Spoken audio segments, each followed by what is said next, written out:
Hay un lugar en el mundo que no tiene dueño, así como te digo, no es de nadie.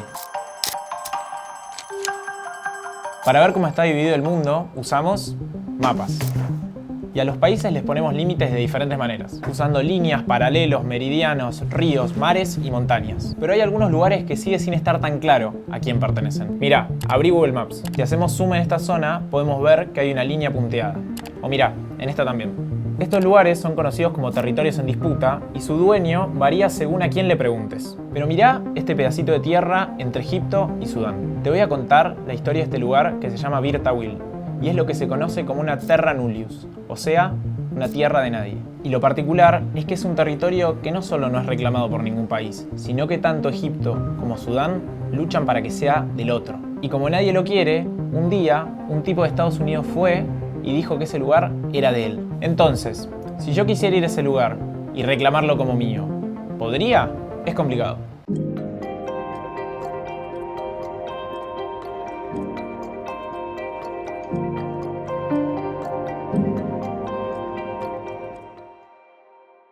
Solo hay dos lugares en el mundo considerados como tierra de nadie. Uno es Bir Tawil y el otro es la tierra de Mary Bird en la Antártida. ¿Cómo puede ser que esta parte de África esté sin reclamar por nadie? En este caso hay que remontarse al colonialismo inglés. En 1899, Reino Unido tenía un imperio extendido por todo el mundo. En ese año, los ingleses estaban ocupando Egipto y también controlaban lo que se conocía como el Sudán anglo-egipcio. Para separarlos entre sí, dibujaron una línea recta en el mapa, más precisamente en el paralelo 22. Pero trazando esa línea, grupos egipcios quedaron del lado de Sudán y grupos sudaneses del lado de Egipto. Entonces, en 1902, decidieron volver a trazar otra línea, dejando a Bir Tawil del lado de Egipto, y a esta parte, conocida como el Triángulo de Jalaib, del lado de Sudán. Pero cuando Egipto y Sudán se independizaron, los dos se querían quedar con la zona del Triángulo de Jalaib y su salida al mar. Egipto basaba su reclamo en la separación del paralelo 22 y Sudán en la división de los años siguientes. Esto resultó en que ninguno de los dos países reconociera a Bir Tawil como suyo porque estarían cediendo la soberanía del Triángulo de Jalaib.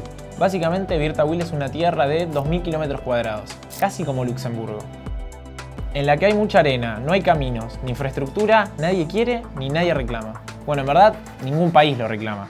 Yo no soy al primero que se le ocurrió esto de ir a reclamar ese lugar. Escuchá la historia de Jeremías Eaton porque es genial. Cuando me puse a buscar sobre este lugar tan particular en la Tierra, me encontré con la historia de este tipo. Jeremías Eaton es un estadounidense que vive en el estado de Virginia. Resulta que un día, la hija de Jeremías le preguntó si ella iba a poder ser princesa alguna vez. ¿Y qué padre no quiere cumplirle todos los deseos a su hija?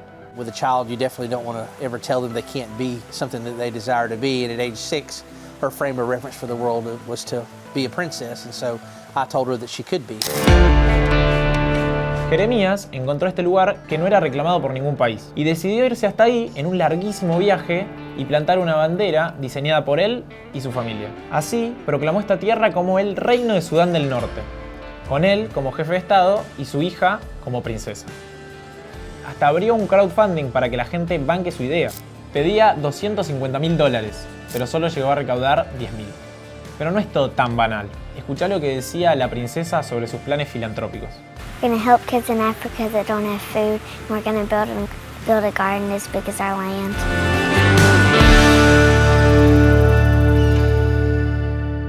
Pero, para quedarse con este pedazo de tierra, ¿es suficiente con ir y plantar una bandera? No es tan fácil. Para entenderlo mejor, pensemos. ¿Cuántos países hay en el mundo? Es una pregunta bastante más difícil de responder de lo que pensás. La respuesta depende mucho de cómo definamos qué es un país. La ONU reconoce 193 estados soberanos, siendo Sudán del Sur el último en ser reconocido en 2011. Y a eso se le suman dos estados observadores, que son el Vaticano y Palestina. Es inevitable preguntarnos, ¿qué se necesita para ser un país? Tener población permanente, tener un territorio definido, tener un gobierno, y acá es donde viene lo complicado, ser reconocido por otros estados soberanos e interactuar diplomáticamente con ellos. Entonces, imaginemos que nuestro amigo Jeremías se muda a Bir Tawil desde Virginia e instaura un gobierno. Todavía faltaría lo más importante, que otros países lo banquen. Básicamente, si los países que ya existen no te reconocen, vos no existís. Lugares de los que probablemente nunca hayas escuchado hablar, como Osetia del Sur, Abjasia, Chipre del Norte y Somalilandia, están en esa situación.